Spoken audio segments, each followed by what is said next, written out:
Say, I wish you folks at home could see this. Seymour, where did you get such a weird plant? Welcome, one and all, back to Think Outside the Box Office, the show where we review movies that can be enjoyed from the comfort of your couch. This week, we have our first musical. We chose the 1986, yes, 1986 Little Shop of Horrors, directed by Frank Oz.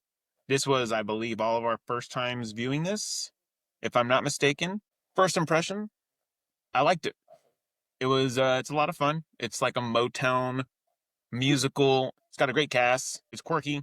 It's something that very, like, every kid of the dramatic arts, like, this is for them. You know what I mean? Like, this has a lot of praise and it seems like a big reputation and a big following. I can see why. This was really cool. Nick, your first impressions, how were they? I did. It was Oh, okay. man. Yeah, it was okay.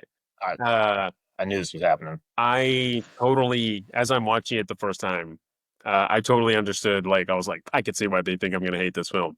And there was a part of me that maybe wanted to, but no, it was okay. Rick Moranis was cool.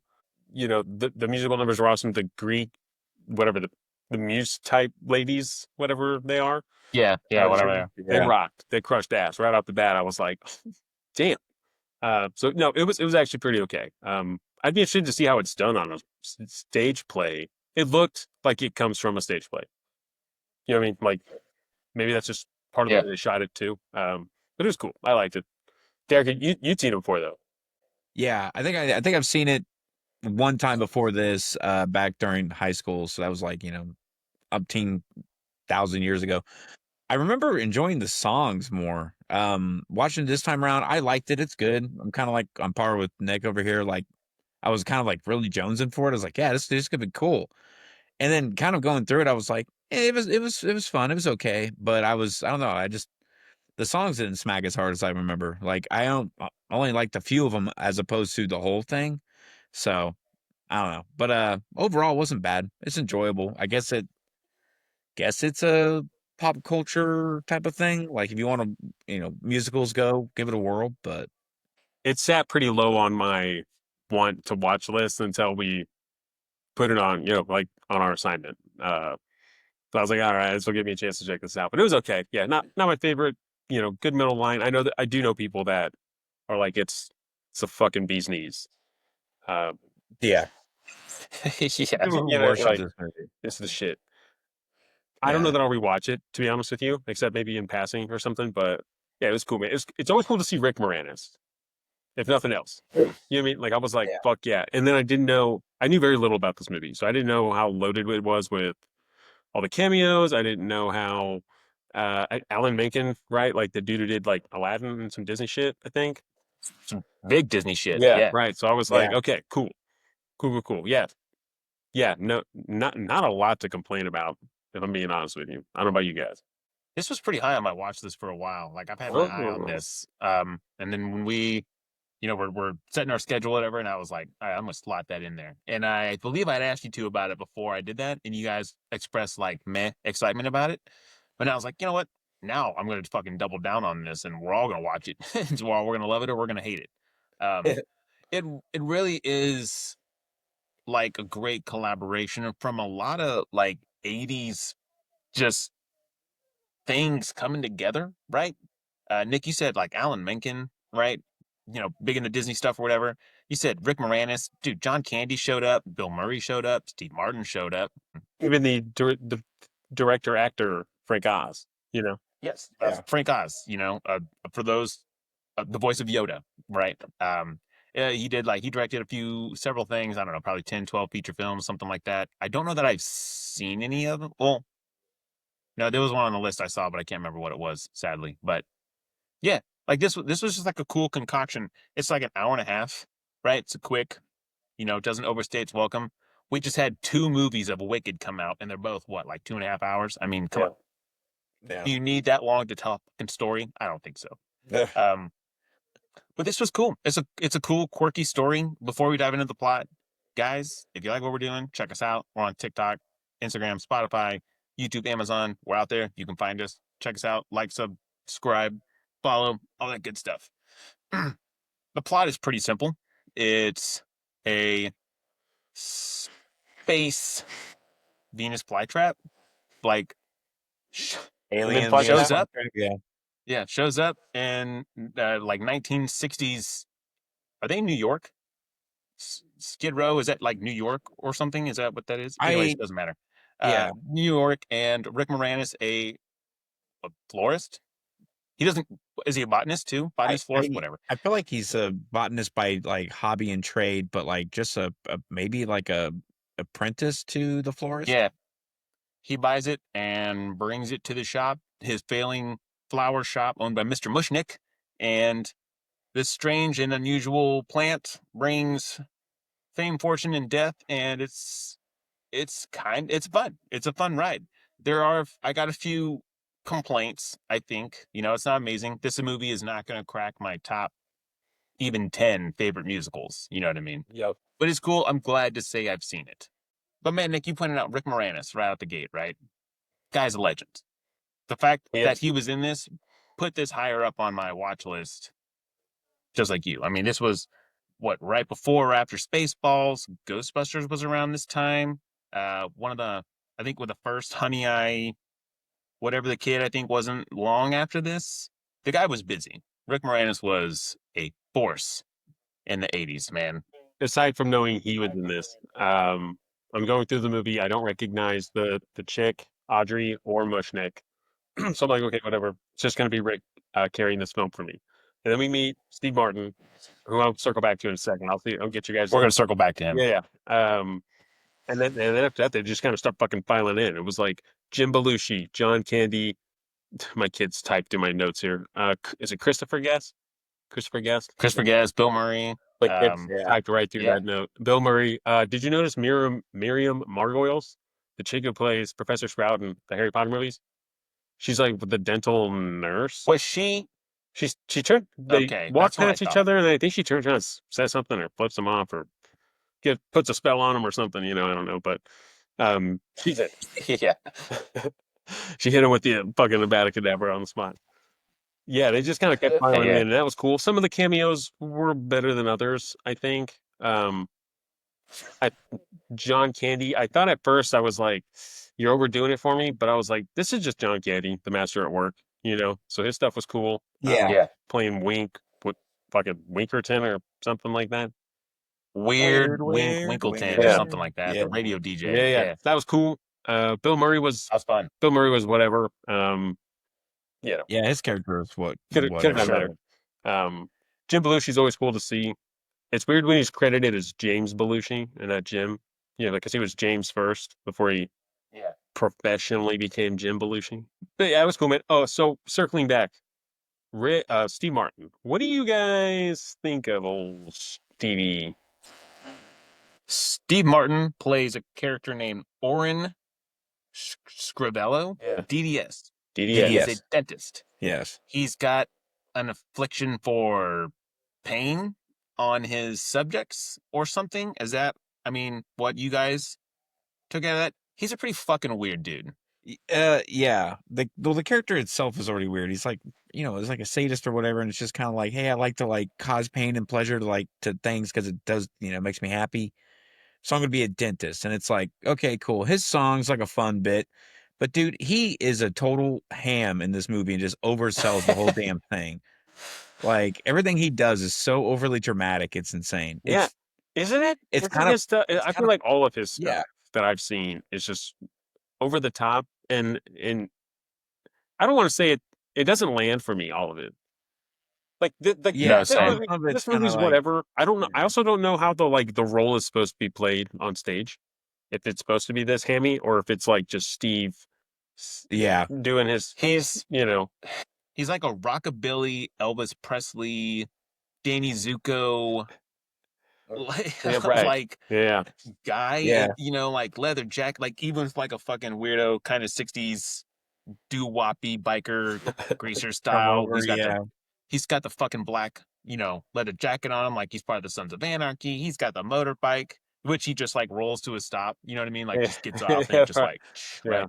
That's cool. And then he's a total dick. Tyler and I did Planes, Trains, and Automobiles back in November with John Candy, actually. And I said the same. I was like, I don't resonate with Steve Martin's character that much. I think he can be funny, and I've seen movies where he's not a dick.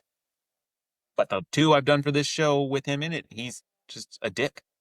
Like beats his girlfriend. In that one song, he talks about how his mom noticed that he shot BB guns at puppies and drowned in guppies, and bashed it the seems guy's like head in and stuff. Yeah, it's just yeah, yeah. I was it's like, wild. I don't. It's like I don't know Look, that I don't know that I dig this guy. despite all that and all that attitude he carries and that murder streak, he still went to college and got a degree. He still showed up. You He's know a what I mean? professional. Yeah, He's like, I'm Mr. Bad Attitude, but hey, do we have homework tonight? Can I get your notes? there's I'll That's kill you. Dr. Bad Attitude to you. Right. So yeah, Yeah, there's some bits of his that are funny, but yeah. I agree. Like he was fine in this role, but yeah, generally he's not my. If there's a movie out there where he fucking crushes it, somebody please point me in the direction and I'll like try to check it out. yeah. You Right, know, yeah. like in the nicest way possible. Like for real, give me the list. There's a lot I haven't seen. Yeah. And now there's like kind of becoming a reason because I'm like waiting for the funny part. You know. it's not. I mean, I'm sure it's kind of it was popular in the '90s, but like that Father of the Bride Yeah, like movies, that's like those what I two, thought of too. those are supposed to be like really good. Okay. Yeah, and they like he's awesome in that, but like he's not over the top. He's not hamming it up like he is in this, but I didn't mind him. Like I thought him acting out the bits during his song is what made it work, but like him after the fact, like still acting like that, like on the streets was kind of wild. I love it when like Seymour's like throwing the water out and he's like kind of cleaning up and he kind of sit there and he hears something and then he just steps out in the alleyway and he just fucking lands on his bike. Yeah, that was weird. Yeah. Right. It was just like okay, and he's like huffing nitrous oxide. I was like, this like a totally over the bar character. Yeah, dude. Yeah, when Maybe he's he was the like, right "It's not character, for maybe you, he it's for wasn't. me," and like takes a rip, I was like, "Okay, Dude, okay." yeah. At least And half. later on, he gets that whole apparatus thing around Dude, his head. yeah, That Dude. laugh he does. looked like a Morton That joke. laugh is dude. And Morton joke, yeah. Yeah, that's a good way to He's put just it. Yeah. fury roading it out there on his bike. Just Dude, well, laughing. yeah, bike too. Yeah, this guy was ready. This guy was way ahead of the game. Yeah. Actually, Yeah. he got a new Right. got a new opinion on Steve Martin, on Orange Scrivello. The bit where he's got Rick Moranis in the chair at the end, and they're like doing their whole bit. I was like, yeah. Is that the same scene where he hits the gas? Yeah. Okay. Yeah. Yeah. Okay. Yeah. I couldn't remember who was in the chair. Yeah. Like maybe it's just because they're together. You know, like they share that screen together and that. Play off each other. Yeah. Maybe that sticks out. Yeah. They were okay. I'll give it that. What do you think of her? Yeah, like okay, yeah. Well, I I was gonna don't- save her. I Oh. was gonna save this conversation for a bit, but yeah, no, we can dive into this one. The worst part of the movie. I couldn't get a mean- grasp on her. Like her singing I did- was ugh. kind of I couldn't understand if it was good or if it was bad. It didn't seem good to me, but Right, exactly. so Like I don't know if she was the right fit for it. Okay. The squeaky mouse voice character she does when she's not singing is okay, I guess. But Yeah. yeah, Can't imagine that's her It's not real like- voice, right? Do we know? It's not. I don't surely it's think not. so. Okay. No, I don't think so. Because there's parts later where she's talking to him, she sounds fucking normal, and I was like, "Why can't you talk to this the whole movie?" Is it's that also her character on stage? Is that how it's supposed to be? See, I'm not sure. she I almost played wanna say so. that character on stage. Oh, okay. Well then, yeah, good for her. She Good for has. her. Yeah, I think I agree with both you guys, but I think we're generally viewed in the wrong. Like from what I read, this chick is like lauded by everyone who loves this movie and the musical. Like I said, she was part of the 1980 early 80s off-Broadway cast, and she's the only one to make it into the movie playing the same character she was playing. Huh. And I'm like you, Derek. I'm like, is this supposed to be good or bad? I don't care for her busty, busting out. She's pretty, I guess. That whole mousy, innocent, cute girl attitude would turn me off so fucking fast, dude. I'd be like, you can have her, Oren. Like, just maybe don't hit her. You know what I mean? Like, Yeah. just take it easy. You know, she don't deserve that. She doesn't seem to know shit about florists or botany. You know, she just works at the shop as a paycheck. Rick Moranis is down in the basement Well, she's the concocting arranger, everything. right? So that's what it is. She's She's what? a She's the she's a arranger. rearranger. Oh, okay. There you go. Yeah. Yeah, for sure. She gets like the I bouquets and did stuff forget ready. that. But like Yeah, man. when you see her do her job though, it's just like, what the hell are you doing? First Like off, when she she has could to, have done that. 4 flowers Yeah. with some glitter and glue, bro. she was like, get the glue, hoses What are it we down. paying Just her? What are we next paying thing, her? Like, And also, there were what- times she like showed up and was like there for the song, and then she was like, "Okay, time to go." It's like, what? Where'd you clock in at? Are you working today? kept like leaving. Well, like when you first see her, he's like, "What are you doing?" He's like, "Oh, I came into work." He's like, "Oh, you're here? That's great. We're about to close up." Like no one's even showed up today, and Yeah. it's I don't know. She What are made we it sound paying like her, she had you 2 know? jobs too, but yeah, like nah, get rid of her. And she lives right across the street from like the shop. Why were you late? Yeah, Why were you that late? right, yeah. You know what I mean? Like, come I- on. What's your excuse? I thought Mushnick was gonna have like some weird like hit on her angle in the movie, but I was like, he's actually just trying to like, hey, don't date losers, you know? yeah. For real. He's like, "Hey, quit Yeah. dating the same idiot who keeps beating you," and she's like, "Oh, he's very professional and everything else. He And, like provides." they get some success, and then No. he's like, "Let me take you guys out to dinner," and then like he's got his I got arms a over, date. you know, and I was like, "Is this where this starts? Like he's successful and he's making his like pitch now?"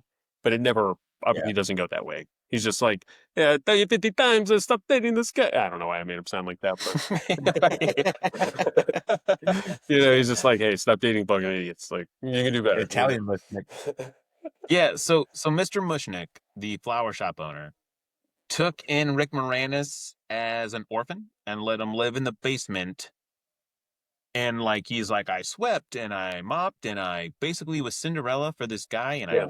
I somehow know like floral stuff. And Mr. Yeah. Mushnick's shop at the beginning of the movie or show, whatever, is I think he closes it. Like he just closes one day and he's like, we're fucking done. And he's like, we're gonna close up shop. And they're like, oh my God. And then that's when she's like, if you had something strange and unusual, we could, put it in the window. Lo and behold, what does Rick Moranis have? Something strange and unusual or whatever, And then puts that in the window. And I think this is when Christopher Guest walks in, and he's like, wow, I just saw a strange and unusual thing. And then it's like, what the I fuck? like that And then scene. Yeah. like, and then from there, it kind of like, like takes off, whatever. Yeah, but I did like Mr. Mushnick. He was cool.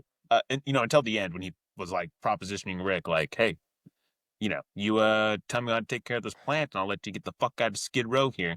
They live in, first off, like, I've never been to New York. Obviously, I'm not familiar with the geography. Skid Row, was this like the, like, shittiest collection of neighborhood in America or something? Might be like slums or The slums, yeah, the ghetto. Must be. I don't mean to like knock on it or like anyone there or in that situation or whatever, but that looked rough. There's like homeless guys everywhere. Mushnick is like complaining about it. I'm sure there's like the very, very downtrodden neighborhood, and there's like this booming floral shop. You know what I mean? It starts to boom, and Mushnick whoa. talks about success success like he had it at one time. Like his shop looks like absolute dog shit, and he's just like, "Oh man, my shop is down in the shitter, and my help is an idiot." And like all these bitching all these things. I was like, when were you successful? What was success in that place? You know what I mean? Yeah, for real. Also, okay, so couple of questions about the plant. So, if anybody had picked up the plant, would it have brought that person luck? Like, is that what it does? Like, anybody pick it up and it's fortune's them or something? Like, how does it work? I I don't- guess so. I guess it would bring fortune to anybody who's willing to feed it, right?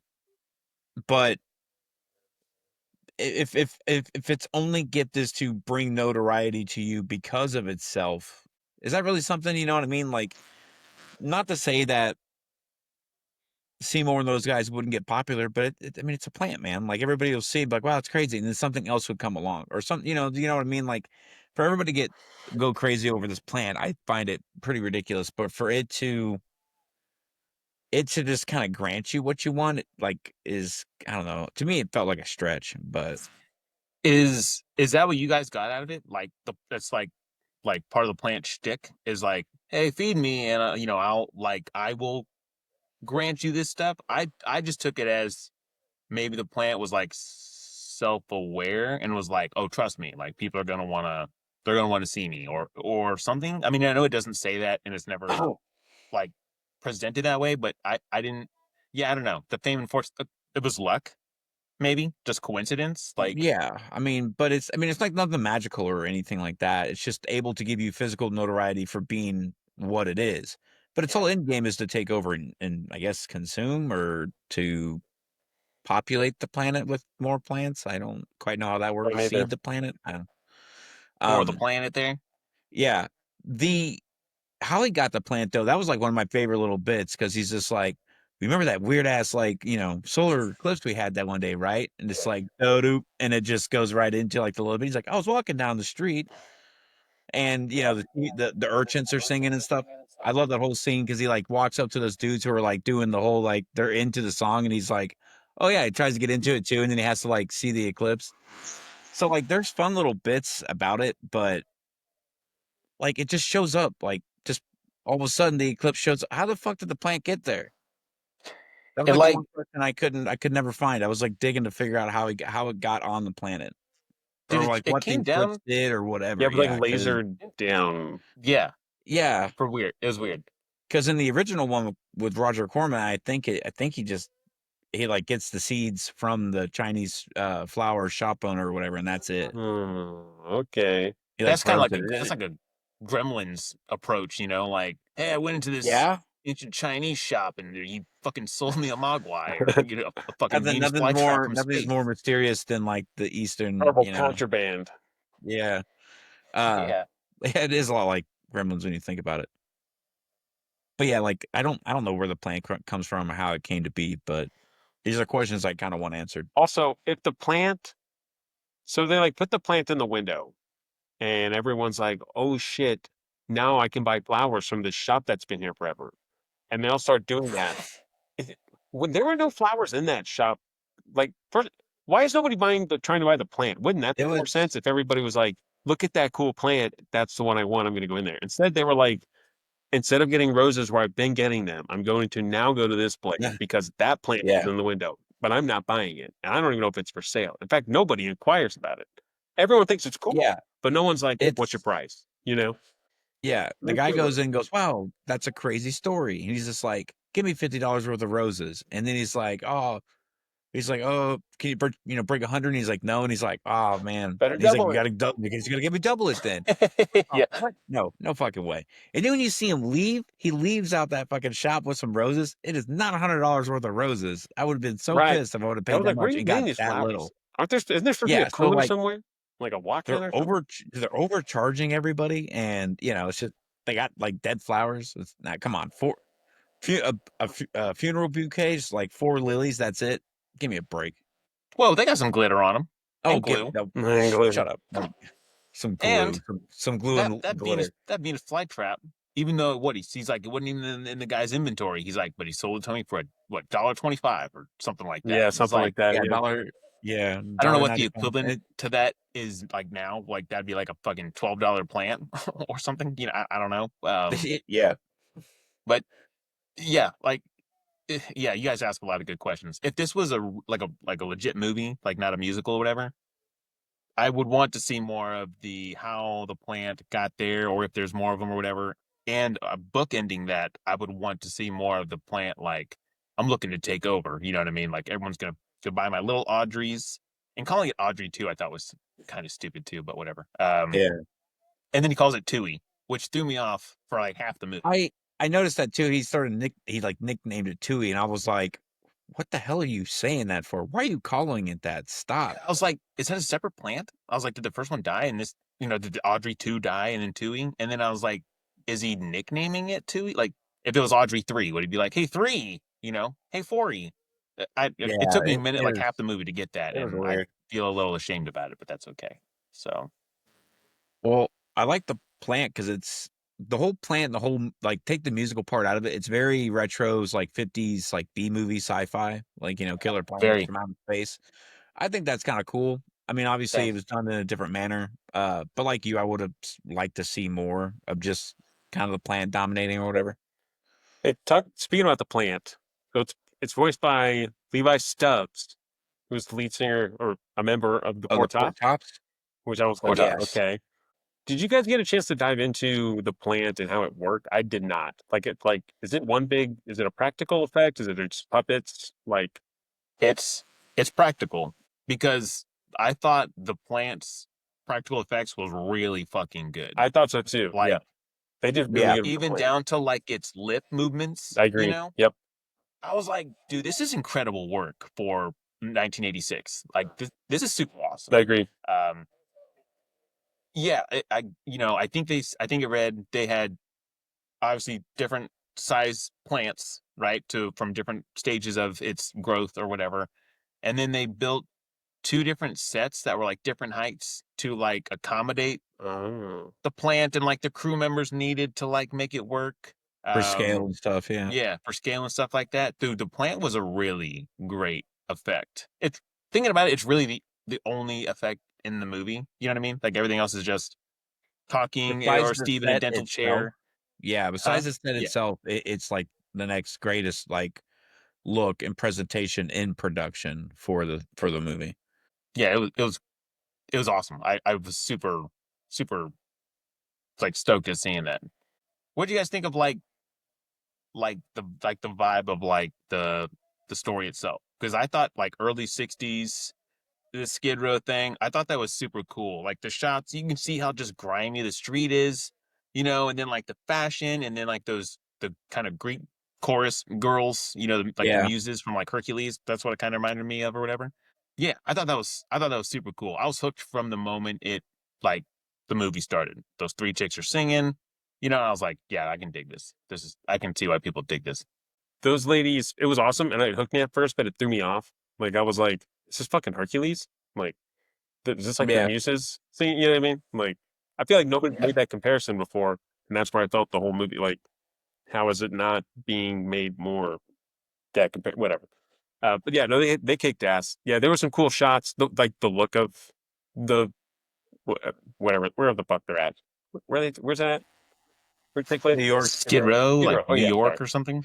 Yeah, there's a cool shot where one of them comes out the shop, and it's like the shop is put like foreground on the right side, and they start like walking towards the back, and it's just like looking at like, I don't know if it's a skyline or a bridge or something, like open shit. No, like cool small stuff like that to like enhance, like, how do we make a theatrical play translate bigger on screen? Yeah. They dumped some money Yeah. into this. This apparently was the most expensive production by Warner Brothers Entertainment at its release, with only a $25 million budget. That's crazy. That is wild, dude. That's They crazy. didn't need very much, but I think they knew adapting something from a stage play they weren't going to need a lot. Yeah, yeah. It wasn't like Interstellar 25 or million. something. Yeah. Yeah. Well, I guess Yeah. they were in a studio over in London, and I guess when they built the set, they built it big enough inside the actual studio where like it's the city streets, and there's like it's kind of a partial train that kind of goes across some tracks or whatever, Yeah. like kind of up on like, I can't remember what they're called, like the top riding trains or whatever. And it all looks amazing. It's all great. And to see them use that kind of like step towards of like how they wanted to like film the thing still makes it feel like a musical while being a film, which is what I like. Because I feel like there's a lot of movies that are musicals that feel like just movies that people sing in, and as opposed to acting like a musical would. Yeah. But yeah, it was really cool. I liked a lot of the stuff. Do you guys have a favorite song or favorite batch of songs? I have a couple, but Yeah, I actually listened to the soundtrack today at work again because the whole thing is only like 40 minutes or something like that. yeah, it's pretty brief. Outside A of lot the of prologue, surprises. the little shop of horrors, which is like I said, banger off the start. I was like, cool. There was one, where the fuck? Suddenly Seymour was okay. Some Yeah. Fun Now, which I think is maybe the montage of him gaining popularity or like fame or something like that. Some Fun Now I thought was really good. Yeah, there was some good ones. You know what I didn't like? Somewhere That's Green, because Audrey was not my favorite character. Yeah. Her What about song and her solo was just whatever. Suddenly Seymour is another one that I I don't get the fucking hype of. Like everybody's like, it's a classic, it's a banger. No, it ain't. It's mediocre at best. No, it ain't. Like, no, it ain't. It's No, like that one's tricky to me. I yeah, like his part, but her part, like he's kind of like Rick. I don't know that Rick Moranis is really like that great of a singer, right? But he's pretty like mellow, pretty like low. And then, but her yeah, part, she just like belting this like, and I was like, oh, okay, like that, Yeah. damn, like it's gonna make yeah. my dogs perk up, you know. I just, man, I Yeah. did not dig her, dude. But Nick, I what about you? yeah. Songs? Yeah, I actually did not. Like I said, I watched this today, so I was like, I wanted more time to go through the soundtrack. But yeah, those you mentioned are fine. Although they did have Mean Green Mother from Outer Space nominated for an Oscar for Best Original Song. I didn't know this thing talked. So imagine my surprise when like, Oh you know what I yeah, mean? Where like, I imagine it talking was one of the reasons you were like, Nick's gonna hate this film. yeah, Because as soon as what spoke, like, I was like, Yeah. It started saying feed me. yeah, I was like, okay, we turned into Weirdsville here. Now I'm gonna have to decide right now, am I in or not? But it was okay. Like it was unexpected for sure. Did not know. If somebody quizzed me, I'd have told them that it obviously doesn't sing. It just kills people. But it Yeah. does. I didn't know it talked either before watching this, or Oh, if I okay, if I okay. knew, I had forgotten. So not only did it fucking talk, it becomes coherent and like speaking sentences and singing. And I was like, oh, this is like a super sentient Yeah. plant. Yeah. Okay, Yeah. that threw me off. You know, That's but that was kind of the only way I knew about it. Like growing up, there was like Little Shop of Horrors, and I was like, the fucking talking plant. All right, whatever. I'm not thinking much of it. Big Green Mean Mother from Outer Space is definitely one of my favorite ones of it. yeah, that was a The good one. the Dadu song that they do when he's talking about the eclipse is fun. Like I even like how they go to reprise it when he's talking to John Candy, but then it like just jumps to the next scene. It's like, oh cool, we don't got to relive this. That was a fun little bit. The dentist song is awesome. It's cool, but it's just like it's because you're watching Steve Martin act like an idiot the entire time. He's Yeah, throwing the door open into people's faces and shit. Like it's great. But like if you notice, anytime these guys like finish singing, 9 times out of 10, you see a bum like walking by. It's like they finish their song and it's like panning out and it's finishing, and walks a bum just like drinking or like sleeping, laying down in the middle of the street. So like so this whole movie I couldn't understand. Like I understand it's a musical and it's supposed to be like a comedy, but I was like, I don't know how I'm supposed to take this because they're like singing their heart out and it's all this like emotion and feeling, and then you just see a bum walking by. Like I don't know if I'm supposed to laugh at this or if I'm just supposed to be like, oh, they're part of the set. Because like a lot of the people, the bystanders and stuff, like they jumped in on the songs, which was cool, but they don't like jump in with like obviously every song. yeah, So I don't know, but yeah, yeah. There was times when the three muses, Greek chorus, whatever you want to call them.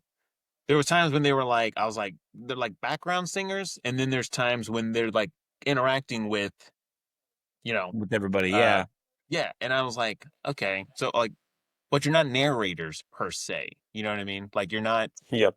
It's not like an Into the Woods thing where the narrator guy is kind of giving you exposition and filling you in on like what's not there.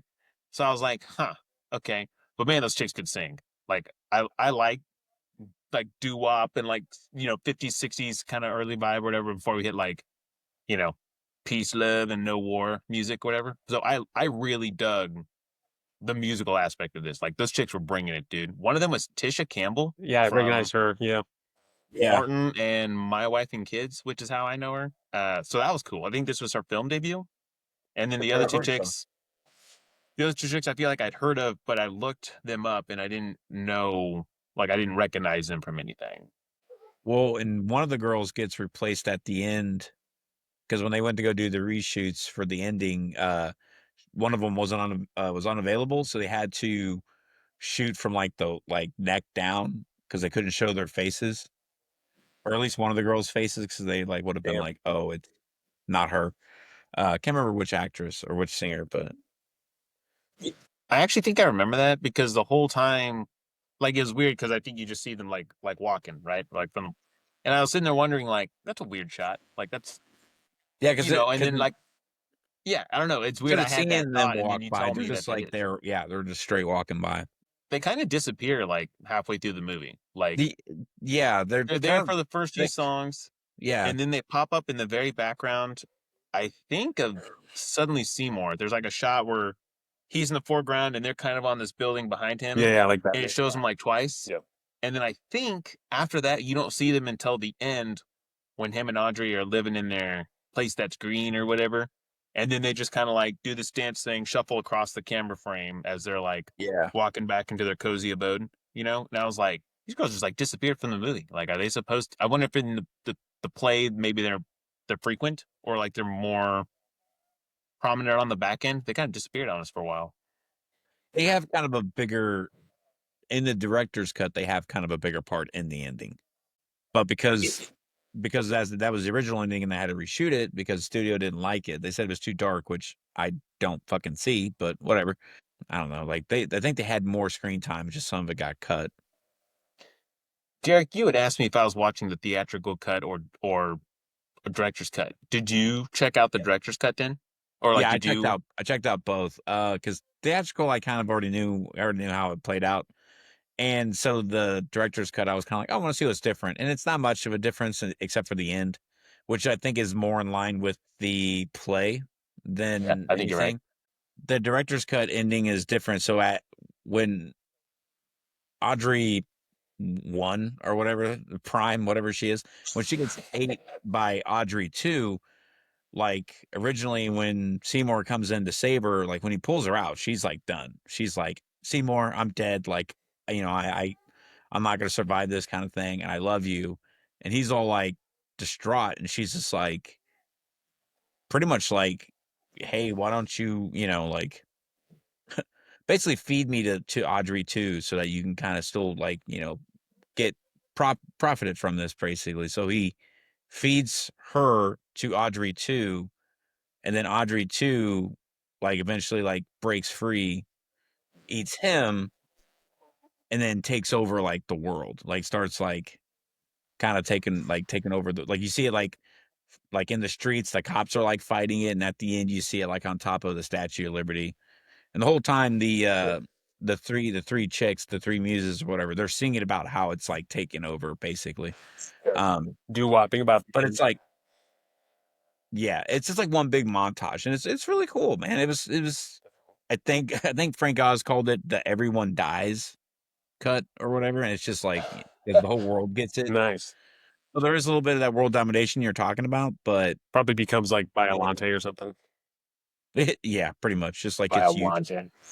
Biolante. They got to call it Godzilla. That's right. Uh, Right.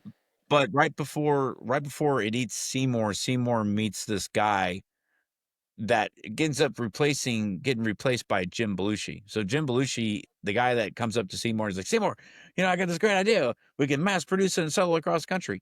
He does the same thing in the director's cut, but it's played by a different guy. And so I guess when they went to go get that guy back for the reshoots, they couldn't get him. So Jim had to come in as like a fill-in for that guy. Damn. So that's why Jim Belushi's in it. And it's like, oh, okay, cool.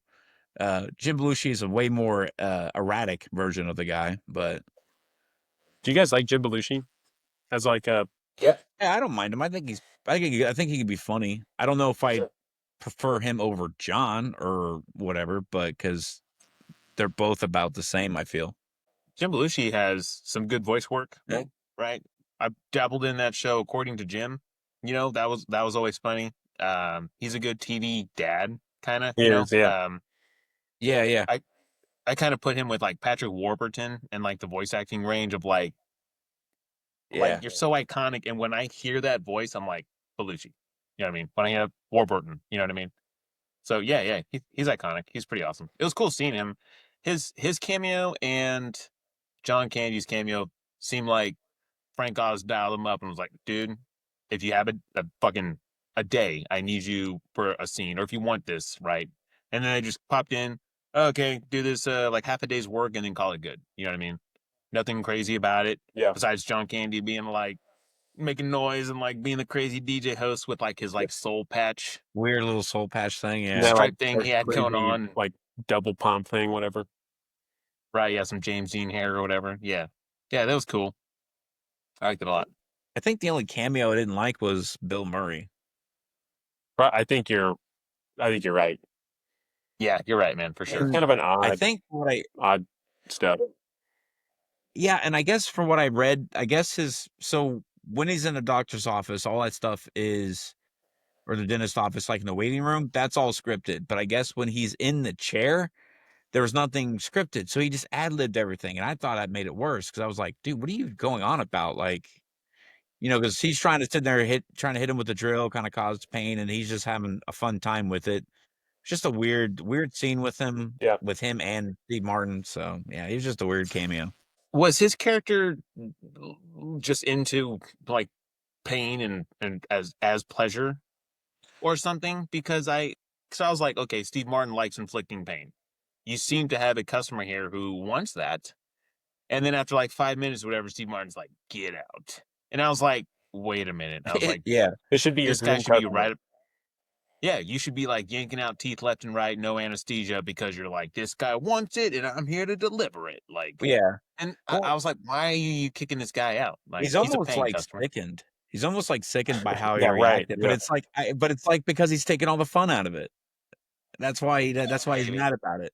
But it's like, oh, get him out of there anyway. He's annoying. Like, you're both annoying. Like, it's different when you're, it's not like when Steve Martin opens the door and the dude's on the fucking ceiling hiding from him. Like, that's funny. I don't need Bill Murray getting worked on with a drill. Like, He like runs into that girl who comes out and she's got like a full on fucking like times headgear it, or whatever. hits her with the Yeah. freaking thing, hits her with the tray door. Yeah. Yeah. Yeah, that was funny.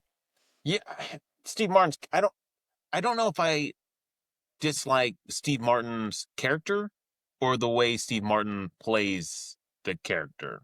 But, like, does that make sense? Yeah, I agree. Yeah. And one of you guys might have said that. Like, how hammy is that character supposed to be in like the Broadway play or off Broadway, whatever, right? But Steve Martin just like when the camera was on him, man, he was eating it up. Full send. Yeah, And full send. Yeah. I had trouble with that. Him and Audrey, to me, I was like, Audrey more so, but him, I was like, I don't know. I can get behind you, man. I don't get it.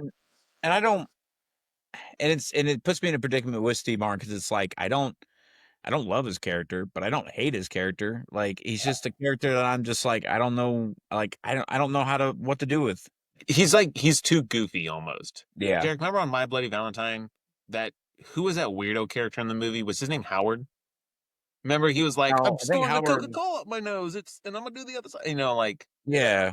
we were like, he's just fucking weird, and I don't know that I resonated with it. And Steve Martin's character kind of did that for me also. Plus, I'm like a dentist with a leather jacket and a motorcycle. Come on, get real, bro. Well, like Steve is pretty cringe as the bad guy in Looney Tunes Back in Action. Yeah, that's where he's at his word. And maybe that's where it started for me because it's just one of those where I'm just like, bro, you're doing too much. Like, you're doing too much. You know what I mean? There's kind of like a less is more tact that you've discredited in this performance. But like, he's okay. He's okay in like Cheaper by the Dozen. Like, I don't mind Cheaper by the Dozen. It doesn't feel like a film where they were like, yeah, just go loose with improv, but like got to be loose-ish, I don't know. Like I said, if there's a film out there, tell me, and I will try to check it out. Because I think Father of the Bride has a sequel too. Yeah, Father of the Bride and Father of the Bride Part 2. Parenthood's not bad, but it's like an amalgamation of like a roster of actors, and it's not just like him and like one single story. It's like him with a bunch of other people.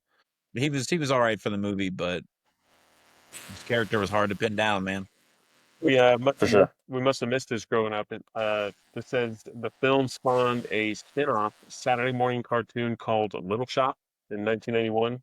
Features Seymour and the entire Shop gang along with Audrey II, now a nicer plant, on Fox in the 90s, starting in 91. Downplayed the horror element. Audrey II is just simply a talking plant in the show and doesn't eat anyone. Huh. They did this syndicated cartoon thing like they did in the 80s and the 90s where it's like, yeah, dude, rated R, but we're going to make it a cartoon, like, Right. oh, okay. They Let's totally go Rambo, They totally did. Yeah. RoboCop, let's go. Yeah, that's what I was thinking too. I was like, wasn't there a RoboCop Why isn't show there a too? Terminator animated series? Or is there? Has there been one? Man, there isn't. There's- I don't think there is. There should have been though. Yeah, why- That There- and no. Aliens. Netflix has like a 2-season anime thing of Terminator. Well, I mean, Uh, like back in the oh, the format for we're sure, talking, yeah. Like there's sure. a Tales from the Crypt cartoon. there is. I want to watch it. It's on. And saved on it's my like Tubi. it's like Tales from the Crypt Keeper. I'm like, man, what was this? Yeah. Oh, I come have on. it saved on my Tubi to check it out. Yeah, they got. They have an Terminator. animated Rambo. I mean, come on, what's wrong with these guys? Yeah, And nothing is they over. should have I don't done know it. that they They don't. should To have be done it. honest, Oh, they do. Yeah. They do have an animated Rambo. They- Yeah, because I've seen commercials for it. And I'm like, man, this is some GI Joe looking stuff. You know, another thing about this movie I was thinking of when I was watching it. The movie is called Little Shop of Horrors with an S, right? Meaning there's more than one horror. there is not. Shouldn't though. it just be called Little Shop of Horror, or like the horror A shop, shop of the little horror, horror yeah. shop? I don't know, because there's literally only one fucking thing to be afraid of in that whole shop. I was like, why you putting an S at the end of this? I was like, that doesn't even make sense. Okay. How many people does Audrey kill? Audrey II, Killing- only 2 people? 2. The dentist and Mr. Mushnick, right? Yeah, the Steve Martin DDS or whatever, and yeah, Mr. Mushnick or whatever.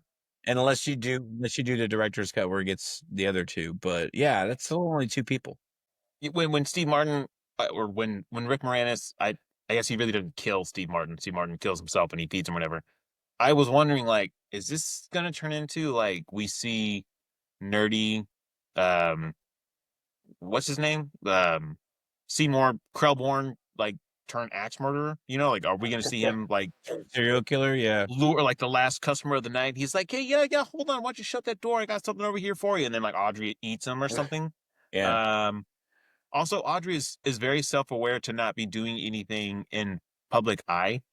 You know what I mean? Like, it doesn't talk, it doesn't move, it doesn't try to like get a snack, you know, or anything like that. Yeah. And I was like, this is a pretty smart plan for something that is like, I'm going to take over the world. Like, you're pretty self-aware on that front and not like show your hand to all these other And people. it can move. Like it's strong enough to kind of move itself around because it grabs a phone later and calls a fucking Audrey I to come over to like feed him or whatever.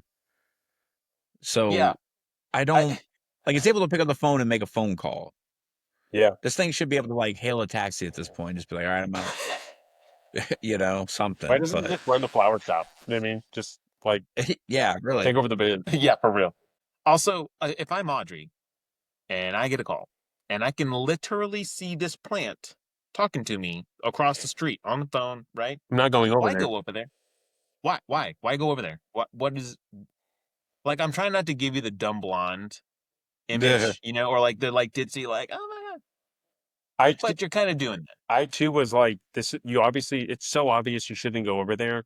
That when she did go over there, I thought we were about to get some spun weird like love thing going on or some shit, or like, you know, where she's like just got feelings for it or something. You know, like Yeah. like Well, he calls her all creepy like too. Right. He's like, hey, I see I you. fucking And she's see like, you. what? And yeah, and he's like, I want you to come here. And she's like, what are you talking about?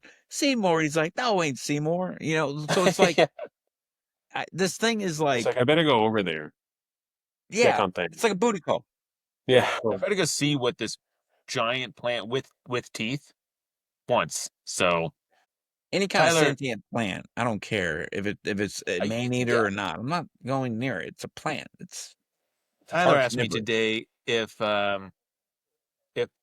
this was inspired by Mario or if the Mario the things pipe that come out of plant? the tunnels and like thing? the fly trap, whatever. Yeah. Yes, exactly, right. If those were inspired by this, and I was like, you know, I don't know, but I mean, I could see that. You know what I mean? They're like, hey, let's just add more red and some white spots. You know, I could definitely see that. I don't know. Yeah. Also, the plant voiced by Levi Stubbs. The whole time, I just kept thinking it reminded me of the Oogie Boogie Man from Nightmare Before Christmas. Yeah. Deep, soulful, like, you know, Santa like, Claus. yeah, you know, and I don't even do an impression because I don't want to like offend, you know, Yeah. whatever, or like make anyone mad. But the whole time I was like, this sounds just like, I believe the guy's name is like Ken Page or something like that, and the voice of Oogie Boogie. It was kind of Oogie Boogie soulful, yeah. Which is Yes, very. awesome. Works great. Yeah, it's fantastic. Yeah, Yeah. made me like it more. You know, the Levi Stubbs guy is. You said of the Four Tops. I think so. Yeah. Do they have like some popular songs? I meant to look them up and I didn't. I had a Was there some couple of stuff their that? songs actually. Yeah. We'll get to the bottom of this. What now? Were they like a band like? You know, there's like one and then like three guys behind them, like come up the back because one of the musical dudes for this movie was named Bob Gaudio, who was part of the Four Seasons with Frankie Valli. Like that character, Bob Gaudio, is in Jersey Boys. Like he was part of Oh, Frankie Valli and them. So I was like, oh, dude, you got like a legend like helping you out with Yeah. this film. That's awesome. So I'm assuming this Four Tops band was something along that line. they're I got Bernadette. looks like their big hit was the that Sugar Pie Honey Bunch. Oh shit. Yeah. Based on Oh my Spotify. God. Derek, what'd you say? I got the song Bernadette. It's it's kind of an upbeat song that they do for Loco and Acapulco. I've heard of that one too. yeah. Okay. So they got some hits. Yeah. They're recognizable. That's awesome. Go him. That's cool that he got to like voice that because the whole time I was like, it maybe Frank. Why would Frank Oz not voice this character? You don't got to pay someone else. Something like You Alan literally Tudyk or something would do. Yeah. You fucking voice Yoda and like a plethora of like Muppets and different shit. I was like, why would you not just voice unless because Mean Green Mother or whatever is not in the musical or like the play. So if it was an added song, maybe they're like, oh, we got to give this guy, someone that can sing or something. I don't know. Like it. That could be. It might have just been from a singing standpoint in general. They wanted like should got Ken Page like a from soulful Boogie Boogie. Yeah. If you had to take on either this plant, Audrey II, or the yellow plant from Jumanji that like opens up and like darts you and like tries to pull you in and whatever, which one you could? So think about that. You can negotiate with one of them, kind of. You try. I'm going with Audrey, dude. There's no way I'm fighting that jungle bush. There's no way. Like that's just scary. Like I think any plant where it's like it's central or whatever, like its core or whatever, that's like human size at all, or like even a couple feet, that's too fucking big. We have a fucking problem. Like it's one thing if it's like one size and it's just got leaves that like peacock out or something. That's fine. I can deal with that. But if it's like center of gravity is like human, sizable, we have a problem. it moves around. Yeah. Move around. Obviously, much less talk. Obviously, talking plant would turn me off pretty fucking hard. But no, plants in general, I'm just like, if poison ivy, being one of them. Yeah. I'm going with you guys on this one. I'm gonna fight Audrey off. Because that other one's got like distance weapons. You know what I mean? Like, and what do I have? The poison darts. Yeah. Yeah. No thanks. Guess I'm gonna try. Yeah, dude. Guess I'm gonna try and take on Audrey. I would have put a stop to that before she got that big. Like you know what I mean? Like when Rick Moranis first gives her blood, she's a little potling. You know what I mean? And then she like literally fucking grows overnight, like another foot or whatever. At what point does Rick Moranis need to be like, I don't care about fame and fortune. Literally, my fingertips are like all bandaged up, like I'm low on blood. What point do you just like, you know what? This plant's got to go. You know what I mean? I don't know. Like, dude, when he's in the radio station, that was big enough for me. I was like, nah, no bigger, dude. They need bigger than that because it's like trying to bite that like girl's like cheek. It's like trying to aspirate that he just, like, just like grabs the head of it and like shuts it up. But I'm like, dude, that thing is massive. Like, nah, I'm good. Is there take an act? Can you guys think of any other like harmful, deadly vegetation in movies and screen? There's a lot out there. A lot of plants have a lot of self-defense like mechanisms, from like odors to like thorns. Any on screen that sorry. Yeah. I was like, I don't need a fucking botany lesson. Sorry. On screen. I couldn't you think of any on the fly. You mentioned Biolante, but that was kind of interesting. That's kind of a Derek, what about plant creature? What about that B movie you told me about? The Triffids or something? Is that plant related? Oh, Day of the Triffids? Yeah. That plant related? That goofy ass shit. Okay. Yeah. It's got like giant like tree like vegetation that comes after humans. Oh, go ahead. You might be thinking what I'm thinking. The ruins. Maybe not. Ruins That's a good is one. kind of another one, yeah. No, I know that's like a vine, and that has little red Vegetation. like Yeah. blood flowers or whatever they call them, whatever. But I mean vegetation, and you fucking cut it, and it burnt. It's burning your fingers. You can't even touch the shit. It strangles and mimics voices and stuff. It's almost worse than Audrey. What were you gonna say? Derek, we just saw the thing in Alien Earth. That plant that can like walk around. Oh, the Diaplumbus. Yeah. Yeah. That thing is pretty It's wild. like this weird, We like waited all starfish looking They thing. tease it in the first episode. You don't see it in action until like the last 20 minutes of the final episode. I waited fucking weeks to see that thing in action. Yeah, plants are scary. Worth it. It's like a pod that like eats people up. Yeah. It's pretty wild. It is. It's almost worth the wait, but it is a long wait. Yeah, no, I don't fuck with plants, dude. Like, do not.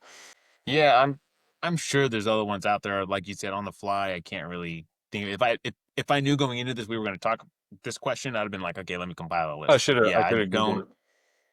No, you're good. I'm with you though, man. Plants or like any kind of fucking extraterrestrial vegetation it can be scary. Like What about this? Do you guys have any? Are you guys partial to any plant or like vegetative growth heroes or like fictional characters? Think like Poison Ivy or like Swamp Thing. Like, do you guys have any? Do you guys take to any? I don't know that power is not one of my favorites. Like if there's like a team and like I'm the Earth guy and I can manipulate leaves and whatever, like that's the guy that I'm like, okay. Anybody else? Like, I know it's strong and like I'm sure I'm talking like it would smoke me for sure, but like that's the power that I'm like, if it's a selection, I'm not going with that one. Yeah. Yeah. And a build my own It is superhero, kind of like build my own power. It's not it. it is kind of like, and I'm probably gonna get yelled at by like the comic community or whatever, but it's like I don't know of any other characters that really deal with plants besides Swamp Thing, Man Thing, and Poison Ivy. Like those are the only three nerds that I know that are like practically like made out of straight vegetation and ghillie suits. So the only thing I can think Ghillie of suits. is that I don't know, like Swamp Thing is kind of cool because doesn't Swamp Thing go kind of hard in that Apocalypse 4 movie? Like He does. Yeah, it's a super quick scene. I just watched this. Like it's like real quick, but it's a but short it's thing, like but he does. like he did something, but it's kind of it's like, like the end. he does or so much anything. that like he could have like probably changed the whole war, but they just confine him to a scene. And I was like, what the fuck is going on? Yeah. It's not one of my things I follow, but like respect to those who get like nature's powers and stuff. If I got that, like if they were like, you got a power and this is it, are you super happy? Look what you can do. I'd be super let down actually. I'd be like, wow, I can make a bush. That's crazy. They're like, but look what you can do, all these vine walls and all this cool stuff, and you who knows what you could do. I'd be like, I can grow my lawn. I drew the short Yay. straw. I guess top of my head, have you guys seen Encanto? The Disney 2020. We don't talk about Bruno, whatever. One of the Madrigal's sisters or like daughters or whatever she can make like grow flowers or like I guess just flowers. I think at the end she can do like fruits and stuff like on vines or whatever. But one of her one of her powers is that the other thing. You guys remember that Disney movie Sky High? Yeah, like kind of like yeah. The like B movie superhero, but we're gonna pretend we're A-list Panda superheroes. Baker. Whoa. Panda Baker is the one that has it, right? Yeah, it's getting a sequel. and she even like at the end like tries to like go all hard, and she's like, yeah, well, fucking plants, whatever, and then like like sticks her plants on one of the baddies or whatever, and I was like, Yeah. I think like Poison Ivy in like the Deceased like comic basically runs the world, like just like that's how she fought off things. You got the evil chick from Men in Black 2. She's like some kind of weird There's a couple plant. there's a couple like vegetative manipulators or whatever in My Hero Academia too. Oh, nice. Yeah, Okay. they do some cool shit with it in that one. Yeah, I'm with you. Not a power I'd be psyched to have, I guess. Unless I can like grow food for me to eat so that I don't gotta ever go grocery shopping and I can ultimately save money in this expensive world. But other than that, I'm kind of like, yeah, no thanks, pass. There you go. But like, think of how, like Nick, even the Mario plant behind you, think of how much like sentient vegetative stuff is in like pop culture stuff. You know what I mean? Like, there's a lot like Mario is like the top one to come to mind. And as I'm talking about this, I can't really think of anything else, but I know they're out there. Like talking plants. It's a popular thing. Yeah, or like even like plant-based Pokemon. There's people that are like, love leaf But like powered plant Pokemon or whatever are the best. And are they? like the Ents or something, and you could argue. I mean, Yes. talking. There you I go. was wondering about them, but I couldn't like I know how it's not much like how the much. same bush. Yeah, but it's more sentient and it's just but We were talking about Frank Oz directing. I just thought he did Indian in the Cupboard. yeah, that's his name. I was going to What? mention that earlier. Yeah, We I have the Blu-ray, I think, and I watched it with the Oh, nice. kids. I don't know, 3 years ago, something like that. it's Uh, wild. it is wild because Yeah. Nick, me and you had the We did. VHS, I believe. Yeah. We watched it. Yeah, it's pretty wild. Like I was like, damn. We read the book in 4th grade too.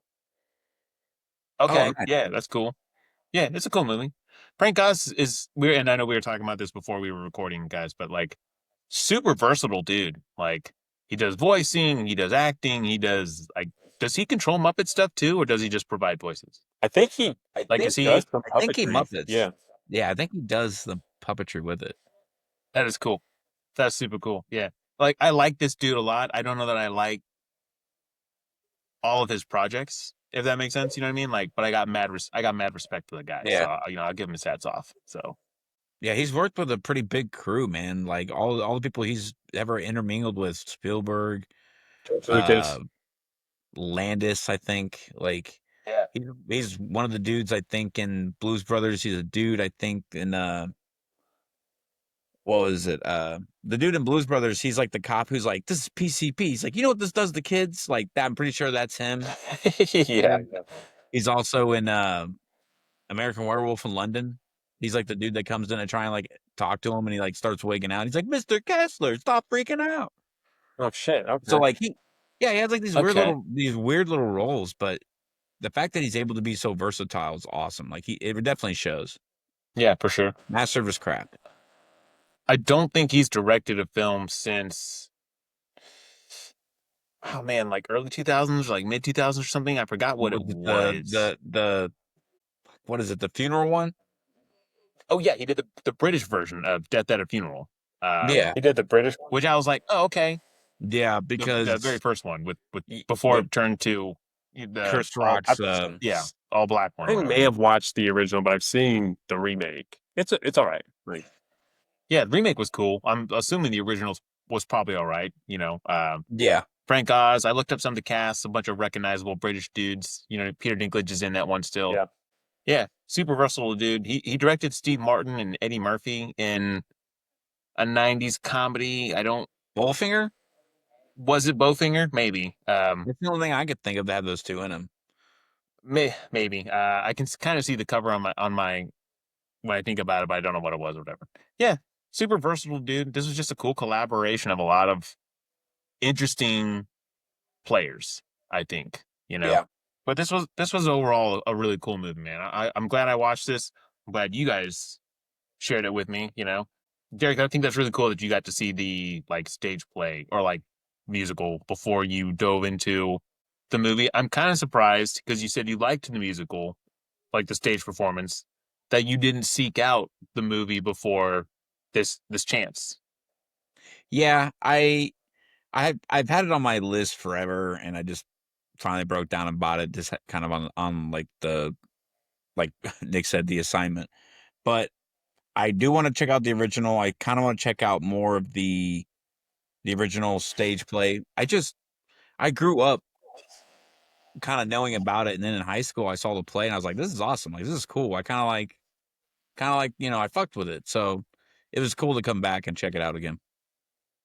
Nick, would you not seen this movie? Would you have checked out like the stage play or like like if it went to Starlight, right? Starlight Theater. Would you have gone if given the chance? And flip side of that question, now that you've seen this movie, would you go see this on the stage? Given you know what it is now and you're taking stuff. The answer to both is if somebody bought my ticket, sure. You're like, fuck no. You know what I mean? All right. If it's like, Fair enough. no, probably like I'm not probably going to go out of my way to like check it out. But if somebody's like, hey, I have an extra ticket, wouldn't that be cool? Or if like my kids or something are like, I'm in this show, and I'd be like, been a while, so let's do it. You know? No, probably won't go like seek it out. Like I probably won't rewatch the movie again. I might listen to the soundtrack. Maybe I'll track that down on Spotify or something. But yeah, probably won't check out the movie again. Yeah, okay. Fine watch, but Fair enough. probably won't do it again. Yeah, I guess I'm probably with you. Like I'd probably give the movie a rewatch. Like not for a while. Like I'm good for a while on Audrey and Frank Oz and all that or whatever. But yeah, I mean, I guess if a ticket got presented to me, I would go see the stage play. I do like live theater. You know, like Nick and I, we grew up in doing plays and musical theater and stuff, so it's always there. And this is one of those when someone would bring it up in conversation, and I was like, I've never seen it. They were just like, what? You like, like musicals, you've never seen this? And I'm like, oh, I'm sorry. I hold other musicals higher than, this movie. I don't know. But yeah, fandom for this movie is high for sure. It is. Yeah. And like I said, I think our take on the actress playing Audrey or Audrey's character, whatever, is kind of a hot take. I imagine comments will be lighting up, telling us how fucking stupid we are, or misogynistic or something we are, because she's really the only chick in the whole movie. So, and we kind of, had lesser feelings for her, but whatever. That's fine. You guys got final thoughts on this one? Nick, I'll start with you because I know yours is probably the highest. Final thoughts? Not really, man. Like I said, pleasantly surprised more than anything. Definitely understood like where your hesitation with my point of view of the movie would be, like my thoughts. For sure. Yeah, I had a laugh about it to myself watching this. I was like, I get it. But no, good. Like cool film, super surprising. The team behind it is awesome, kind of end to end. Everyone we talked about, Alan Menken, Frank Oz, the cast, the special effects team, which I hope got their due diligence. It looks like they were nominated for best effects, visual effects, but they didn't win. Yeah. So whoever won, fuck those guys. Because I don't know how you did this. I don't know how they do it on a stage. So certainly got me curious. Maybe that's why I would go see it in theaters, to be like, how the fuck you gonna do this? But other than that, man, like super solid film. You got a rating? Oh, could you want me to? Okay. Yeah. You got a rating? Yeah. I'll give it 3.5. You said 3.5? 3.5. Yeah, 3.5 stars. Nice. What about you, Jarek? Due to its like cultural significance and everybody kind of like loving it, and it was a fun ride, as musicals go. I don't have a lot in my my library by any means, but it was a fun watch, and I do have this one to add to it. So I'm gonna give it a 3. I enjoyed like some of the characters. I don't love all the characters. I love some of the songs, but I don't love all of them. So to me, it's a good solid 3. Okay. I teetered between 3.5 and 4. I think on Letterboxd I gave this 3.5, like you, Nick. It is a fun watch. There's a lot of cool songs. The cast is super awesome. Frank Oz, the director, is a name to relish in Hollywood. The set was cool. The story was pretty unique and creative, pretty quirky, which I liked. But man, Audrey's character, it really like took it down for me, dude. I did not enjoy her at all, and I hate to say that because like she is the only female in this movie. But yeah, I couldn't get on board with all of it. I liked the movie. I didn't love it. I'll give this a rewatch down the road, and I think 3.5 is pretty fine. So 2 3.5s and a 3. How did you guys watch this movie? Because I rented it from the library. Oh, Derek, you bought it, right? Yeah, I have it a hard copy. I rented it on. What about you, Nick? I rented it on YouTube. Sorry, YouTube. Okay. Yeah, so viewers, this isn't currently streaming on anything like mainstream. So if you do want to check this out, you do got to work for it a little bit. But I do believe it is worth a recommendation. Like I would recommend this to someone who's into theater arts and different stuff like that. But yeah, this was fun. Definitely go check it out. Don't be afraid to think outside the box office on this one, guys. And we'll catch you next time. Nice.